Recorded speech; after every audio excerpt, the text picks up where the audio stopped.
Chapter 10. Buried Treasure in My Own Backyard.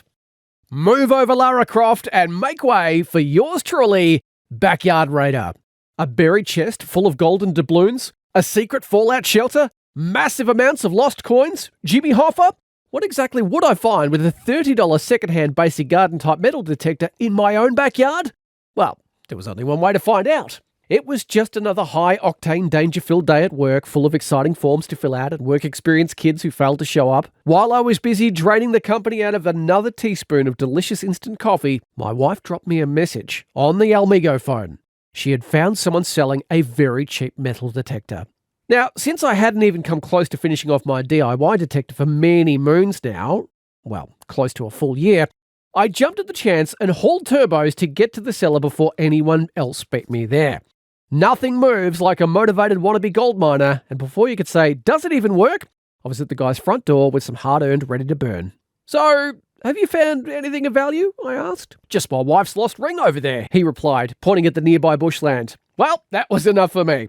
I could just picture myself digging up enough lost wedding rings to give my retirement fund a full flagpole. The supermarket was next for some AA batteries, and before you knew it, I was knee-deep in the jungle I lovingly call my backyard. While my lovely wife tried every button and proclaimed, bloody hell, this looks complicated, I limbered up, said a prayer to the god of couch cushions and lost coins, and got to work.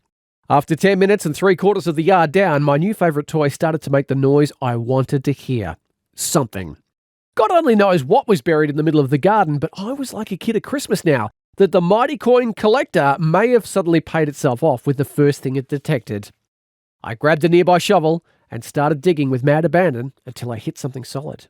Hope it's not a pipe, my wife uttered. Not a pipe, I grunted as I started to unearth a bigger hole. Really hope it's not a pipe, she continued as I waved my new fortune finder around to get a better fix.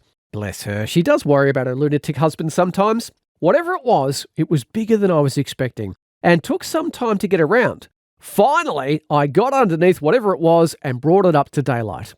Behold, Captain America's very first shield, I exclaimed as I held up a very rusty circular object. Looks like the lid to a 44-gallon drum, the better half chortled before she walked inside to escape the mad ramblings of a slightly disappointed treasure hunter. Still, I couldn't fault the detector as this bit of drum history was at least a foot down under some very, very boring dirt.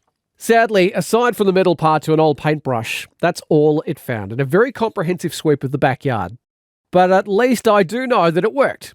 And when the prices of rusted 44-gallon drums go up, I am set. So after all that, anyone want me to come around and help you find your lost drums?